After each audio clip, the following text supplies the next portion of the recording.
Oi, hoje eu gostaria de dar um pouco dos meus testemunhos pessoais, mas, de novo, o Espírito Santo colocou o assunto que era para mim falar hoje, para mim partilhar ou compartilhar, e o assunto hoje é a Trindade, né? Esse termo Trindade, essa palavra não está na Bíblia.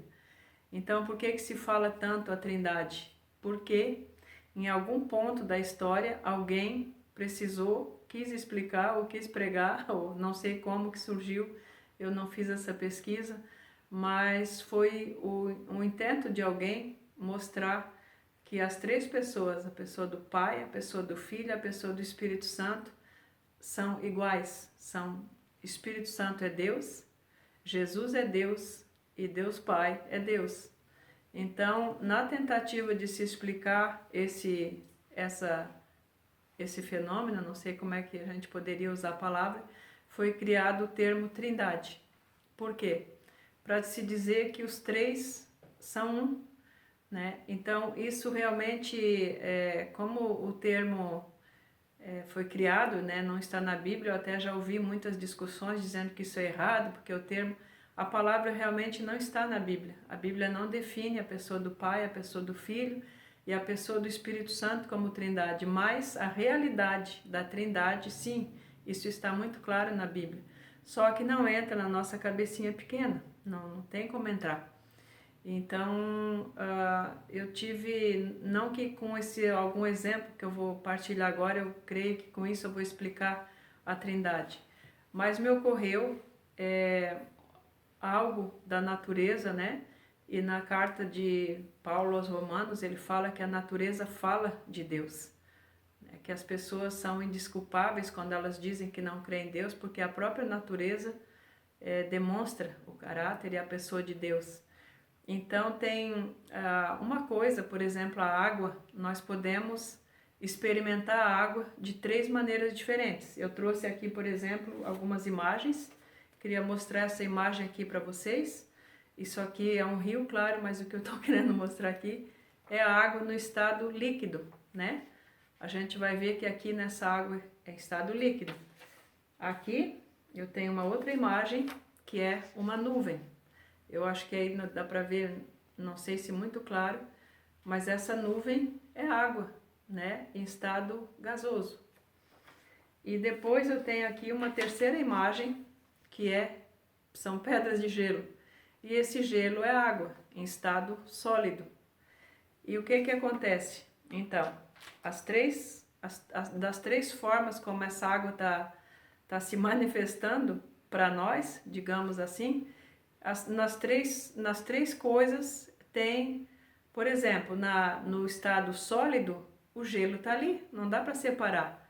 Aquela água que se formou gelo daquele estado sólido ou um estado do outro, não dá para separar. No estado líquido, nós vamos ter a nuvem, vamos ter o gelo, está tudo ali. É só a maneira como a água, então, está se apresentando. Assim como não dá para separar, dizer que vem a pessoa do Espírito Santo, vem Jesus e vem o Pai, como se um viesse separado do outro, né? Não vem.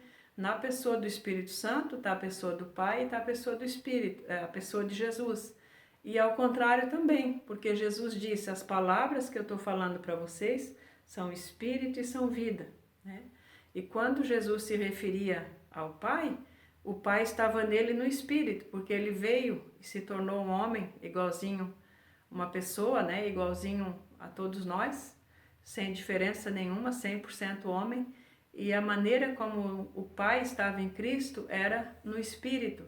Mas Jesus não falava, não se referia ao Espírito, porque mesmo os discípulos no começo não iam entender o que ele estava dizendo, mas ele falava, o Pai está comigo. E sem o Pai eu não posso fazer nem uma obra, não posso fazer nada. Então essa dependência também, essa codependência dos três, vamos dizer assim, a gente fala assim, né?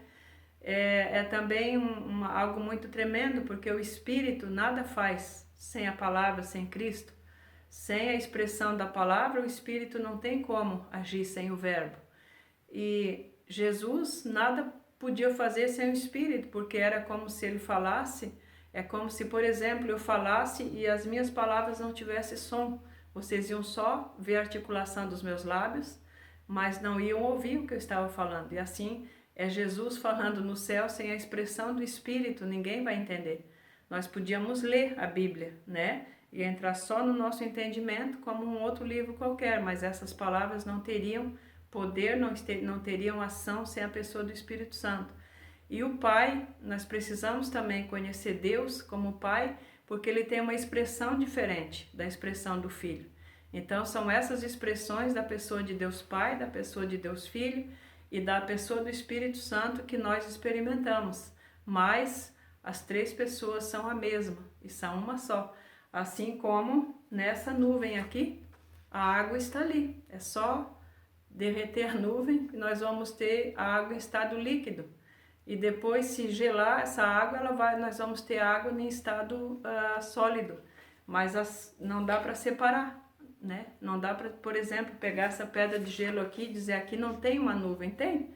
É só derreter essa água, é só colocar ela em estado líquido e depois colocar a ferver, que ela vai se tornar gasosa. Então, assim, são exemplos. Essa da água é só um pequeno, né? Um exemplo só. Mas tem muitos exemplos de fenômenos da natureza que nós vamos ver o fogo em várias formas diferentes, né?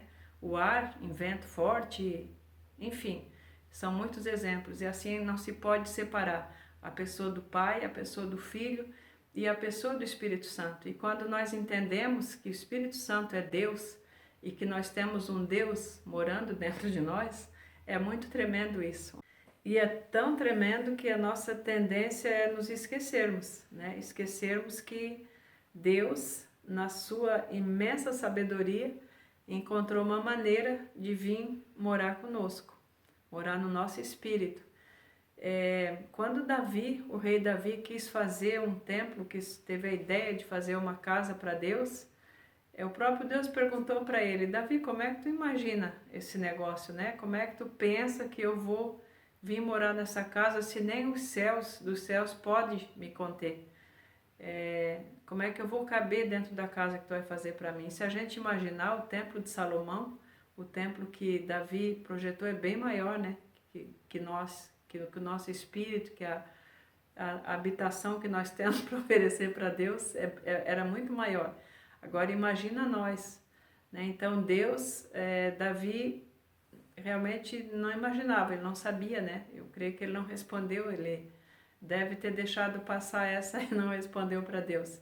Mas Deus deu um jeito, né, de se expressar através do Espírito Santo, vir morar em nós para ter uma expressão, né? Dessa maneira ele vai, através de nós também, se expressar, se revelar para nós, mas também se revelar para o mundo, se revelar para outros, né? Onde nós estamos, nós somos essas testemunhas, né?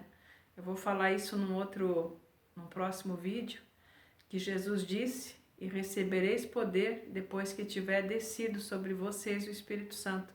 E aí serão minhas testemunhas, tanto aqui quanto em Jerusalém, em outros lugares. Então o Espírito Santo veio morar dentro de nós e com isso nós podemos dar testemunho de Deus, porque Ele mesmo se expressa. Não só nos ajuda, nos conforta, nos ensina, traz toda a verdade, mas Deus expressa Jesus através de nós. Então, continue me acompanhando, eu tenho tanta coisa a falar sobre o Espírito Santo que realmente esses minutos que eu falo aqui são muito pouco para mim, mas eu sei que tem que ser um pouquinho de cada vez, né, para vocês continuarem me assistindo. Eu não posso me estender muito tempo, e então continue me acompanhando, que Deus tem colocado muita coisa no meu coração para compartilhar contigo, ok?